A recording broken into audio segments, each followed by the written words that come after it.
تو سب سے پہلے یہ عہد کرے کہ اس ماہ محرم الحرام میں ہم اللہ کی زیادہ سے زیادہ اطاعت و بندگی کریں گے انشاءاللہ۔ اسی مہینے کے سلسلے میں اللہ کے نبی نے فرمایا، حضرت عبداللہ ابن عباس رضی اللہ تعالی عنہما وہ راوی ہیں، فرماتے ہیں کہ آپ علیہ الصلوۃ والسلام جب مکے سے مدینہ ہجرت کر کے پہنچے تو وہاں دیکھتے کیا ہے کہ عاشورہ کے روز، یعنی محرم الحرام کے مہینے میں 10ویں تاریخ جو آتی ہے، ہم دراصل انہی کو محرم کہتے ہیں، پورے محرم کی تاریخ نہیں پتہ، 12 مہینوں کے نام بھی عربی سے نہیں پتہ۔ یاد رکھیں، یہ جو عربی سے نام ہے 12 مہینوں کے، ان ناموں کو یاد کرنا فقہا نے فرض کفایہ لکھا ہے،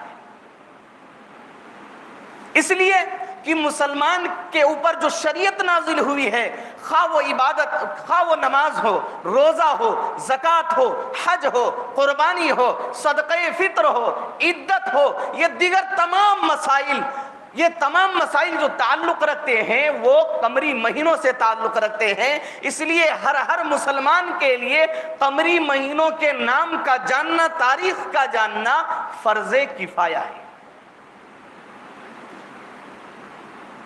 تو میں عرض کر رہا تھا کہ حضور صلی اللہ علیہ وسلم جب مکے سے مدینہ ہجرت کر کے پہنچتے ہیں، دیکھتے کیا ہے کہ یہودی لوگ روزہ رکھے ہوئے 10ویں محرم کو۔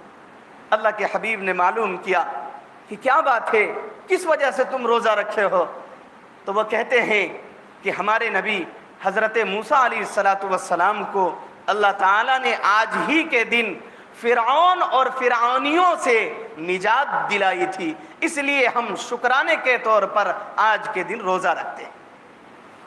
اللہ کے حبیب نے کہا کہ ہم موسیٰ کے سلسلے میں زیادہ حق رکھتے ہیں، اس لیے کہ پیغمبری اور رسول کے اعتبار سے، رسالت کے اعتبار سے وہ ہمارے بھائی ہیں، اور ہر مسلمان پر فرض ہے حضرت موسیٰ علیہ السلام پر ایمان لانا۔ تو ایمان کا تقاضا یہ ہے کہ حضرت موسیٰ علیہ السلام کو جب اللہ نے فرعونیوں سے نجات دلائی تو شکرانے کے طور پر زیادہ سے زیادہ ہم روزہ رکھیں۔ چنانچہ اللہ کے نبی نے کہا کہ سنو، یوم عاشورہ کے روزہ ہم رکھیں گے۔ چند صحابہ نے کہا کہ حضور، یہودیوں کے ساتھ مشابہت ہو جائے گی اگر ایک روزہ رکھیں گے۔ تو حضور نے کہا کہ سنو، ابھی تو ایک روزہ گزر گیا، ایک روزہ رکھے تھے، لیکن آئندہ سال اگر آئے گا اور میری حیات رہی تو انشاءاللہ ہم 2 روزے رکھیں گے۔ چنانچہ اللہ کے نبی نے فرمایا صوموا یوم عاشورہ، تم یوم عاشورہ کو روزہ رکھو، وخالف الیہود، اور یہودیوں کی مخالفت کرو۔ کس چیز میں؟ چنانچہ اللہ کے نبی نے فرمایا فصوموا یوما قبلہ او یوما بعدہ، کہ تم 10ویں تاریخ کے روزے سے پہلے 9ویں تاریخ کو ایک روزے رکھ لو، یا پھر 10ویں کے بعد 11ویں تاریخ کو ایک روزے رکھ لو۔ اسی کو علامہ شبیر احمد عثمانی نور اللہ مرقدہ نے فتح الملحم کے اندر، اور علامہ ابن حجر رحمۃ اللہ علیہ نے شرح بخاری فتح الباری کے اندر یہ لکھا ہے، 3 صورتیں لکھا ہے دونوں حضرات نے، اور یہ کہا کہ سنو، یہ مسئلہ غور سے سمجھ لیں۔ بعض حضرات اگر 10ویں کے روزہ رکھتے ہیں تو ہم یہ کہہ دیتے ہیں کہ یہ یہودی کے ساتھ مشابہت ہے۔ نہیں، 2 بڑے بڑے امام، 2 بڑے بڑے محدث، ان دونوں حضرات نے 3 صورتیں لکھی ہیں، اور فرمایا کہ تینوں صورتیں جائز ہے بلکہ مستحب ہے۔ پہلی صورت یہ ہے کہ آپ صرف 10ویں تاریخ کا روزہ رکھیں، یوم عاشورہ کا روزہ رکھیں، یہ ادنا درجے کی فضیلت ہے۔ دوسری صورت یہ ہے کہ آپ 9ویں تاریخ اور 10ویں تاریخ کا روزہ رکھیں، یا 10ویں اور 11ویں تاریخ کا روزہ رکھیں، یعنی 2 روزے رکھیں۔ یہ پہلی صورت سے افضل ہے۔ اور تیسری صورت یہ ہے کہ 9ویں کو بھی روزہ رکھے، 10ویں کو بھی روزہ رکھے، اور 11ویں کو بھی روزہ رکھے۔ اس میں اس حدیث پر بھی عمل ہو جائے گا جس حدیث میں اللہ کے نبی نے فرمایا کہ ہر مہینے 3 روزے رکھا کرو، کم از کم ہر مہینے 3 روزے رکھا کرو تاکہ ایک روزہ پہلے 10 دن کا کفالت کر لے اور دوسرا روزہ دوسرے 10 دن کے اور تیسرا روزہ تیسرے 10 دن، یعنی پورے مہینوں کا احاطہ کر لیں گے یہ 3 روزے۔ تو یہ سب سے زیادہ فضیلت رکھتے ہیں یہ 3 روزے۔ میرے بھائی، ان تمام احادیث کی روشنی میں یہ بات ثابت ہو گئی کہ محرم الحرام کو جو فضیلت ہے صرف اس وجہ سے فضیلت ہے کہ اس مہینے میں زیادہ سے زیادہ اللہ کی عبادت کی جائے، اللہ کی بندگی کی جائے۔ اور یاد رکھیں اس مہینے کو جو فضیلت حاصل ہے وہ ایسا نہیں ہے کہ حضور کے بعد یا صحابہ کرام کے زمانے کے بعد یا حضرت حسین رضی اللہ تعالیٰ عنہ کی طرف جو بعض قوم نسبت کرتی ہے، بعض جماعت نسبت کرتی ہے کہ حضرت حسین کے بعد، ان کی شہادت کے بعد ماہ محرم الحرام کو فضیلت حاصل ہوئی، ایسی کوئی بات نہیں، بلکہ محرم الحرام کو شروع زمانے ہی سے، جب سے یہ محرم الحرام کا مہینہ وجود میں آیا ہے اسی وقت سے اس مہینے کو فضیلت حاصل ہے۔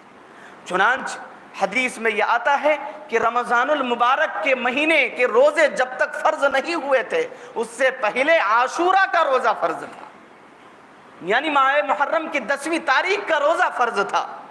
جب ماہ مبارک کے روزے فرض ہو گئے، رمضان کے روزے فرض ہو گئے، اللہ کے نبی نے فرمایا کہ سنو، اب اگر تم چاہو تو عاشورہ کا روزہ رکھو اور اگر چاہو تو چھوڑ دو۔ مطلب یہ ہے کہ اب وہ روزہ سنت ہے، فرض نہیں ہے۔ لیکن افسوس، اللہ کے نبی کے قول کو ہم نے چھوڑ دیا ہے، اور خصوصاً اس سلسلے میں 2 جماعت ایسی وجود میں آئی کہ ایک جماعت افراد کا شکار ہے تو دوسری جماعت تفرید کا شکار ہے۔ ایک جماعت جب ماہ محرم الحرام آتا ہے، 10ویں تاریخ آتی ہے، اس سے پہلے وہ ڈانس، ناچ، گانا سب کچھ شروع کر دیتے ہیں، جلسے جلوس کرنے لگتے ہیں، حلوہ، ملیدہ، کھچڑا، یہ سب تیاری میں لگ جاتے ہیں۔ اور ایک وہ جماعت ہے جو اپنے آپ کو ماتم میں کھپا دیتے ہیں، ماتم، نوحہ، سوگ میں لگاتے ہیں۔ یاد رکھیں، نہ افراط جائز ہے نہ تفریط جائز ہے۔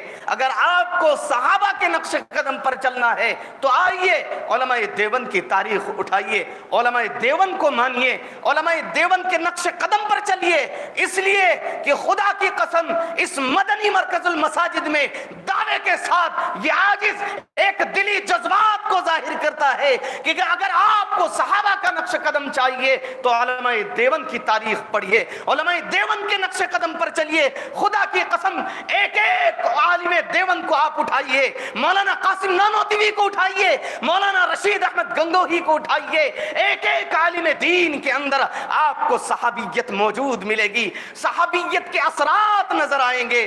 خدا کی قسم جس طرح صحابہ کرام اللہ کے حبیب کے جانثار تھے، فداکار تھے، اسی طرح علماء کرام حضور کے جانثار اور فداکار ہیں۔ میرے بھائی، یہ ماتم کرنا، اللہ کے نبی نے فرمایا لیس منا من ضرب الخدود وشق الجیوب ودعا بدعوت الجاہلیہ۔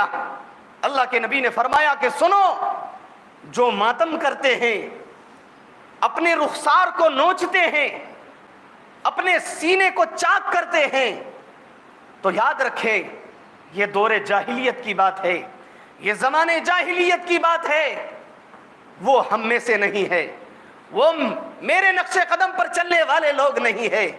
میرے بھائی، اگر یہ بات مانی جائے اور تسلیم کر لی جائے کہ محرم الحرام کا تعلق سیدنا حضرت حسین رضی اللہ تعالیٰ عنہ کی شہادت سے ہیں، یاد رکھیں، اس بات کو ذہن و دماغ میں بٹھا لے، حضرت حسین سے محبت کرنے والے وہ ہیں جو صحابہ کی بات ماننے والے ہیں، وہ ہیں جو نبی کے سچے اور پکے عاشق رسول ہیں۔ صرف یہ کہہ دینا کہ میں سینے کو چاک کرتا ہوں، میں اپنے رخسار کو چھلنی کر دیتا ہوں، اس لیے میں حسین کا شیدائی ہوں، یہ ہرگز تسلیم نہیں کی جا سکتی، بلکہ یہ دیکھا جائے گا کہ حضرت حسین کے نانا جناب محمد الرسول اللہ صلی اللہ علیہ وسلم کے قول کے مطابق عمل کن کا ہے۔ میرے بھائی، آپ علیہ الصلاۃ والسلام جو پورے دنیا میں سب سے بڑی شخصیت گزری ہے، اگر یہ کہا جائے کہ سب سے بڑی شخصیت پر ماتم کیا جانا چاہیے تو میرے بھائی وہ تو جناب محمد الرسول اللہ صلی اللہ علیہ وسلم کی وفات کا سانحہ ہے، اس لیے کہ جن کے صدقے میں زمین کو سطح ملی، جن کے صدقے میں پہاڑ کو قرار ملا، جن کے صدقے میں آسمان کو بلندی ملی، اور جن کے صدقے میں جمادات، نباتات، حیوانات، ان سب کو وجود ملا، جن کے بارے میں علامہ اقبال سہیل اعظمی نے کیا ہی خوب کہا ہے کہ کتاب فطرت کے سر ورق پہ جو نام احمد رقم نہ ہوتا تو نقش ہستی ابھر نہ سکتا، وجود لوح و قلم نہ ہوتا، یہ محفل کن فکا نہ ہوتی، جو وہ امام امم نہ ہوتا، زمین نہ ہوتی، فلک نہ ہوتا، عرب نہ ہوتا، عجم نہ ہوتا۔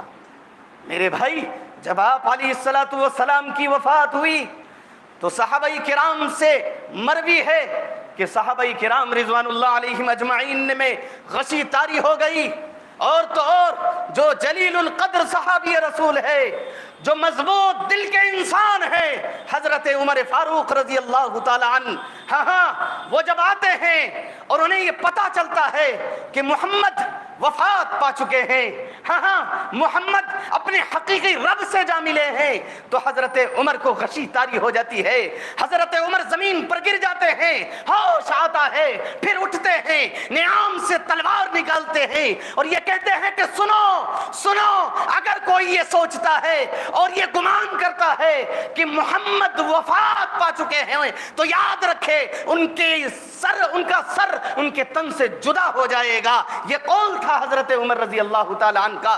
تمام صحابہ کرام یہ کہہ رہے تھے کہ دن میں تاریکی نظر آ رہی ہے، دن میں اندھیرا ہی اندھیرا نظر آ رہا ہے، لیکن قربان جائیں میرے والدین، قربان جائیں میری جان، اور جزائے خیر ہو پوری امت کی جانب سے سیدنا حضرت ابو بکر صدیق رضی اللہ تعالی عنہ کو، جنہوں نے اس بڑے سانحہ اور اس بڑے مسئلے کو سلجھا کر رکھ دیا۔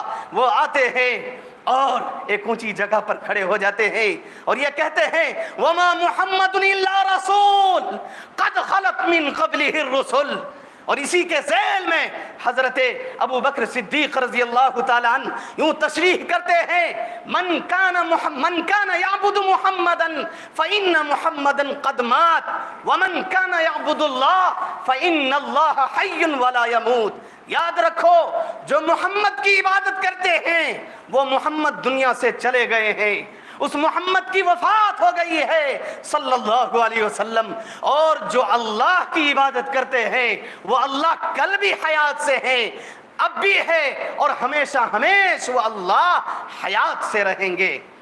چنانچہ یہ سانحہ سلجھ گیا، یہ مسئلہ سلجھ گیا، اور حضرت عمر فاروق رضی اللہ تعالیٰ عنہ کہتے ہیں کہ اس آیت کو میں نے نہیں سمجھا تھا، جب حضرت ابو بکر صدیق نے اس آیت کی تشریح کی ہے اور ہم لوگوں کو سمجھایا ہے، جب ہمیں اس آیت کی تشریح سمجھ میں آئی ہے۔ میرے بھائی، تو حضور صلی اللہ علیہ وسلم کی وفات سب سے بڑا سانحہ ہے۔ میں آپ کو بتاؤں، ایک صحابی رسول ہے حضرت عبداللہ ابن زید ابن عبد ربی ہی، وہ اپنی کھیت میں کھیتی کرنے میں مشغول ہے، ان کے صاحبزادے آتے ہیں، کہتے ہیں ابو جان کچھ پتہ بھی ہے، ابو جان کچھ معلوم بھی ہے، میرے آقا، ہم سب کے آقا و مولا کالی کملی والے جناب محمد الرسول اللہ صلی اللہ علیہ وسلم اس دار فانی سے دار بقا کی طرف کوچ کر گئے۔ اتنا سننا تھا۔ حضرت عبداللہ ابن زید ابن عبد ربی کے بارے میں آتا ہے کہ ان کو غشی طاری ہو جاتی ہے، ہاتھ آسمان کی جانب اٹھاتے ہیں اور یہ فریاد، یہ گہار لگاتے ہیں کہ پیارے اللہ یہ جو آنکھیں آپ نے دی تھی ان کا مقصد یہ تھا کہ میں نبی کے حسن و جمال کی زیارت کروں، میں اپنے نبی کے چہرے انور کا دیدار کروں۔ اب جب مقصد ہی موجود نہیں ہے، اب جب حضور ہی موجود نہیں ہے، میں ان آنکھوں کی بینائی کو کیا کروں؟ پیارے اللہ میری اس بینائی کو ختم کر دیجئے۔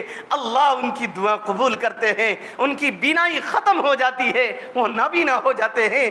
میرے پیارے، میرے بھائی، میں یہ بتانا مقصد ہے کہ یاد رکھیں آپ علیہ السلام کی وفات اس روئے زمین پر سب سے بڑا مسئلہ، سب سے بڑا سانحہ، اگر غم کی بات آتی تو خدا کی قسم ان کے جانثار، ان کے فداکار تمام صحابہ کرام ان کی وفات کے دن کو غم کا دن شمار کرتے، ان کے وفات کے مہینے کو وفات کا مہینہ کہتے، ان کے وفات کے سال کو وفات کا سال کہتے، لیکن نہیں، وہ سچے اور پکے عاشق رسول تھے۔ انہوں نے اپنے حبیب کے، اپنے نبی کے، اپنے پیغمبر کے ان سنتوں کو اپنایا، ان قول کو اپنایا جو آپ علیہ السلام انہیں تعلیمات دے کر گئے ہیں۔ میرے بھائی بتانے کا مقصد یہ ہے کہ یاد رکھیں اگر کسی کی شہادت پر رویا جائے تو سال کا کوئی دن ایسا باقی نہیں ہوگا جو ماتم کرنے اور رونے میں نہ گزرے، اس لیے کہ کوئی ایسا دن خالی نہیں ہوگا جس دن میں کسی بڑی شخصیت کی وفات نہ ہوئی ہو یا کسی بڑی شخصیت کی شہادت نہ ہوئی ہو۔ تو اگر شہادت پر غم منایا جائے تو سال کا کوئی دن نہیں بچے گا۔ اور یہ شہادت تو بڑا مقام ہے جنہیں شہادت ملتی ہے۔ علامہ اقبال نے اسی کو کہا ہے کہ ماتم وہ کریں جو منکر ہو حیات شہداء کے، ماتم وہ کریں جو منکر ہو حیات شہداء کے، ہم زندہ جاوید کا ماتم نہیں کیا کرتے۔ میرے بھائی حضرت حسین رضی اللہ تعالیٰ عنہ کی شہادت اس مہینے میں ایک اتفاقی مسئلہ ہے، اور حضرت حسین رضی اللہ تعالیٰ عنہ کی شہادت پیش آنا، حضرت حسین رضی اللہ تعالیٰ عنہ کا مقام بڑھا ہے، اللہ کی نگاہ میں ان کا مقام بڑھا ہے، اس لیے کہ شہادت جیسا مقام ملا ہے۔ اب اخیر میں یہ عرض کر دوں کہ بعض حضرات یہ کہتے ہیں کہ حضرت حسین کو کس نے شہید کیا، اس مسئلے کو اچھالتے ہیں۔ یاد رکھیں میں آپ کو بتاؤں، ہم سب کے بڑے امام اعظم ابو حنیفہ رحمہ اللہ تعالی، جب ان سے کسی نے پوچھا کہ حضرت حسین کو کس نے شہید کیا تو حضرت نے یہ جواب دیا کہ سنو یہ بڑا نازک مسئلہ ہے اور اس کا ما حصل کچھ بھی نہیں، اور یہ بڑا نازک مسئلہ ہے، کسی کو پتہ نہیں، اس لیے میں اس مسئلے میں خاموش اور سکوت اختیار کر رہا ہوں۔ جب ہمارے بڑے امام نے سکوت اختیار کیا ہے، خاموشی اختیار کیا ہے، تو اس مسئلے میں ہم سب کو چاہیے کہ سکوت اختیار کرے۔ اللہ رب العزت ہمیں اور آپ کو اور تمام امت مسلمہ کو ماہ محرم الحرام کی ایک ایک فضیلت کو حاصل کرنے کی توفیق عطا فرمائے، یوم عاشوراء کے برکات کو حاصل کرنے کی توفیق عطا فرمائے۔ وما علینا الا البلاغ۔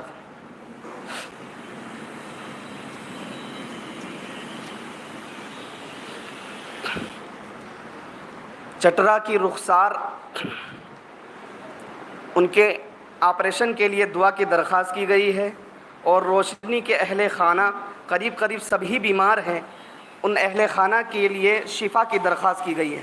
دعا کیجئے کہ اللہ رب العزت شفا کلی عطا فرمائے۔ سید مختار حسین گوہالی پور، اس بچے کی دہلی کے میڈیکل میں ہارٹ آپریشن ہوا ہے، ان کے لیے دعا کی درخواست ہے۔ دعا کیجیے اللہ رب العزت آپریشن کو سکسیسفل فرمائے اور جلد از جلد شفا کلی عطا فرمائے۔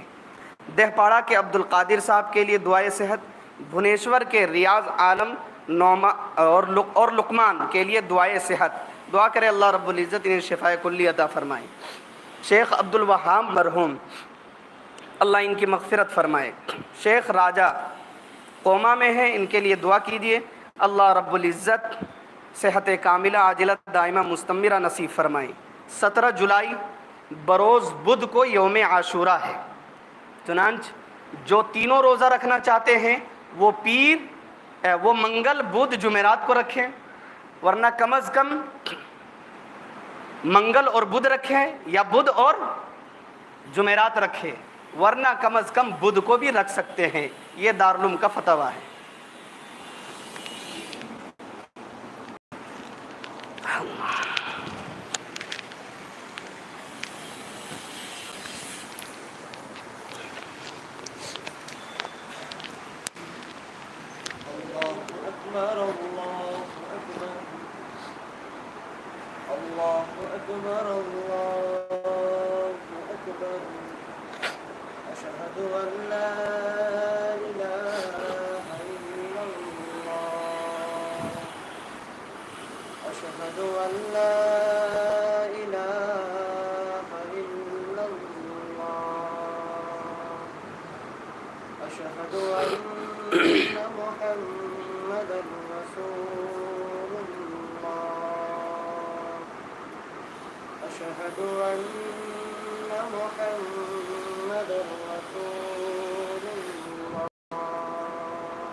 الحمد لله نحمده ونستعينه ونستغفره ونؤمن به ونتوكل عليه ونعوذ بالله من شرور أنفسنا ومن سيئات أعمالنا، من يهده الله فلا مضل له ومن يضلله فلا هادي له، ونشهد أن لا إله إلا الله ونشهد أن محمدا عبده ورسوله.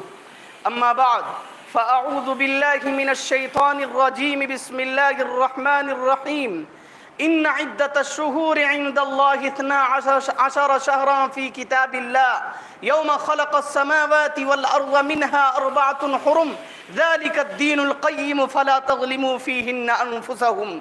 وقال الله تعالى وما محمد إلا رسول قد خلت من قبله الرسل. صدق الله العظيم.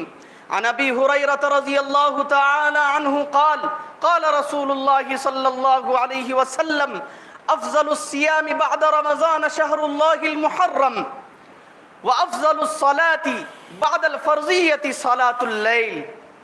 وقال النبي صلى الله عليه وسلم صوموا يوم عاشوراء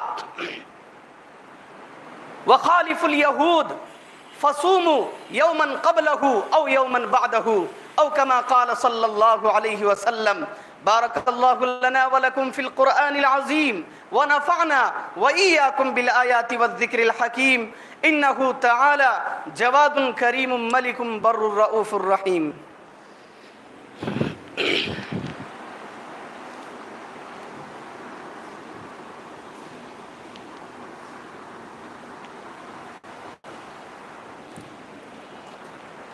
الحمد لله الذي أنزل على عبده الكتاب ولم يجعل له عوجا قيما لينذر بأسا شديدا من لدنه ويبشر المؤمنين الذين يعملون الصالحات أن لهم أجرا حسنا ماكثين فيه أبدا وينذر الذين قالوا اتخذ الله ولدا.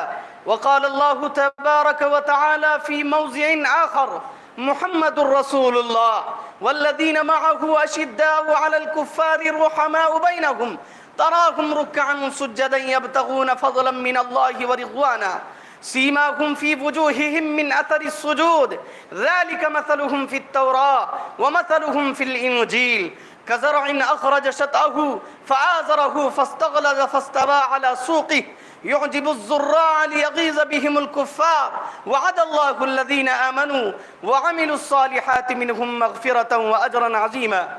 وقال تعالى إن الله يأمر بالعدل والإحسان وإيتاء ذي القربى وينهى عن الفحشاء والمنكر والبغي يعظكم لعلكم تذكرون فاذكروني أذكركم واشكروا لي ولا تكفرون.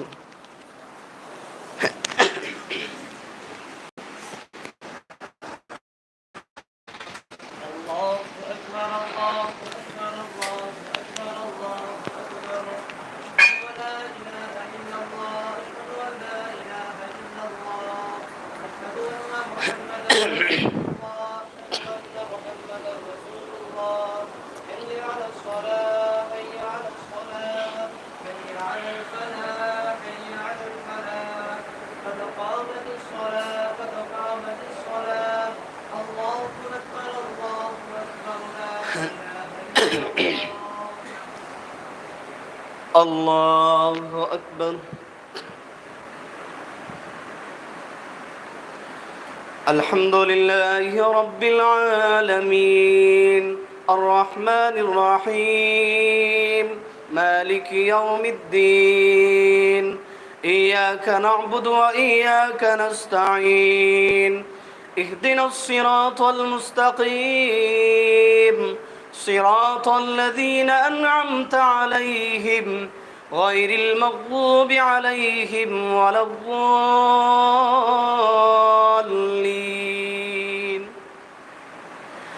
ألم نشرح لك صدرك ووضعنا عنك وزرك الذي أنقض ظهرك ورفعنا لك ذكرك فإن مع العسر يسرا إن مع العسر يسرا فإذا فرغت فانصب وإلى ربك فارغب.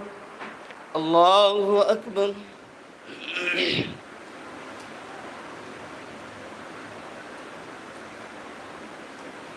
سمع الله لمن حمده. الله أكبر.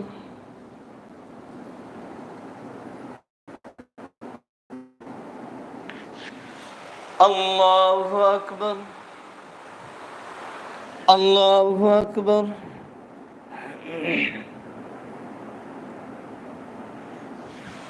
الله أكبر.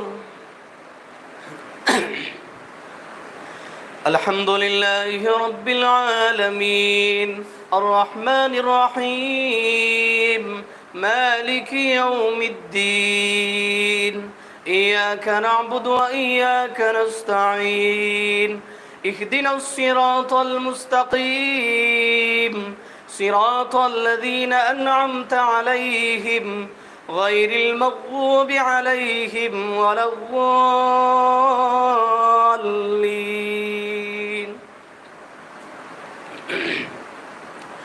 والعصر إن الإنسان لفي خسر إلا الذين آمنوا وعملوا الصالحات وتواصوا بالحق وتواصوا بالصبر. الله أكبر.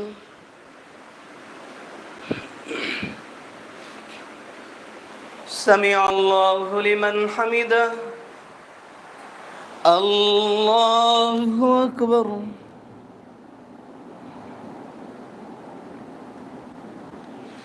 الله أكبر. الله أكبر.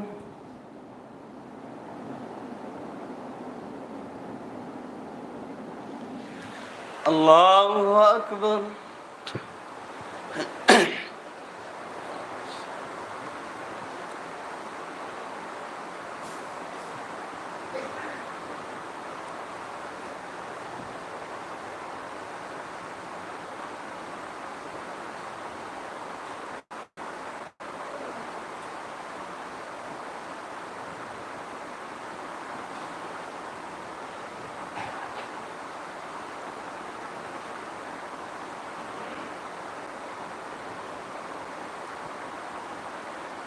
السلام عليكم ورحمة الله. السلام عليكم ورحمة الله.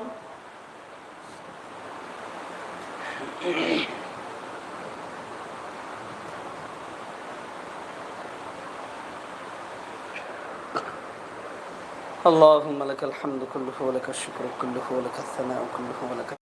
پیارے اللہ، ہم اس بات کی بھی اقرار کرتے ہیں ہم بڑے گناہگار، خطا کار، سیاہکار، بدکار ہیں. پیارے اللہ، دن کے اجالے میں، رات کے اندھیرے میں، جانے میں انجانے میں بہت گناہ کر چکے ہیں. پیارے اللہ، ہم سب گناہوں کے سمندر میں ڈوب چکے ہیں. پیارے اللہ، ہم سب کو رحمت کی رسی ڈال کر بچا لیجئے. پیارے اللہ، ہم اپنے جرم کا اقرار کر رہے ہیں. پیارے اللہ، ہم اقراری مجرم ہیں. پیارے اللہ، ہمیں معاف کر دیجئے. پیارے اللہ، بندے آپ کے دل کے نہایت گندے، لیکن بندے تو آپ ہی کے ہیں. پیارے اللہ، آپ کے حبیب نے آپ ہی کا در دکھایا ہے. پیارے اللہ، آپ کے محبوب نے ہمیں آپ ہی کا دروازہ دکھلایا ہے. پیارے اللہ، سر جھکائے تو کہاں، پیارے اللہ مانگے تو کس سے مانگے.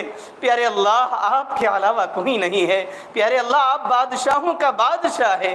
پیارے اللہ، ہم نے دنیا داروں کو دیکھا ہے اور دنیا کے چند ٹکوں کے مالکوں کو دیکھا ہے. جب ان کے در پہ کوئی جاتا ہے طرح طرح کے لعن طعن کرتے ہیں. پیارے اللہ، آپ بادشاہوں کے بادشاہ ہیں.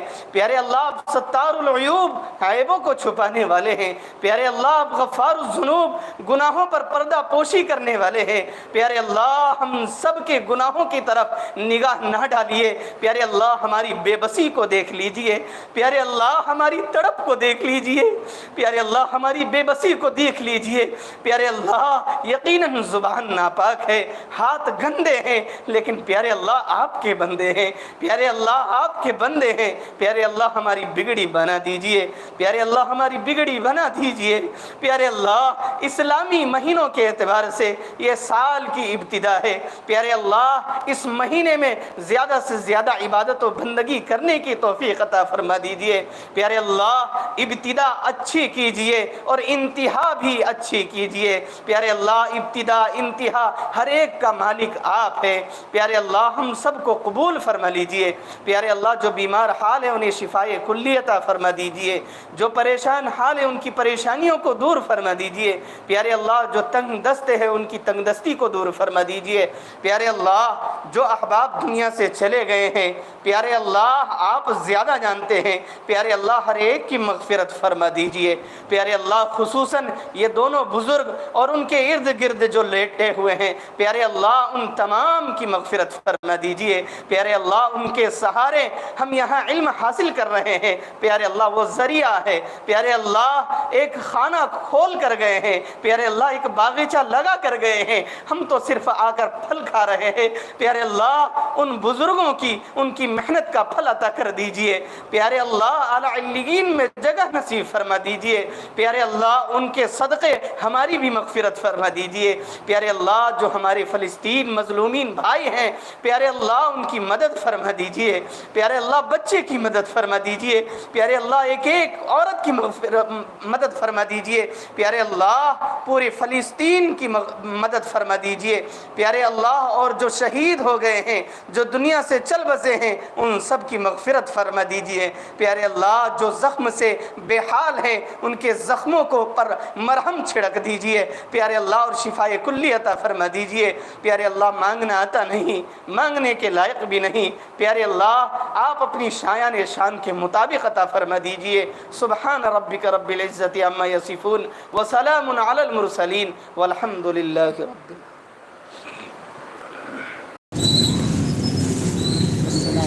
السلام.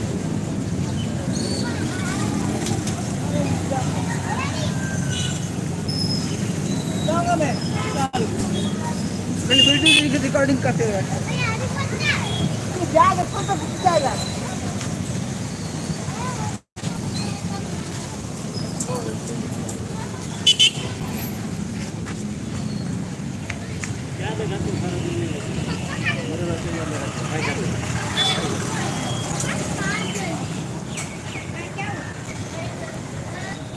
انشاءاللہ پھر 3 بجے انشاءاللہ لائیو چلے گا.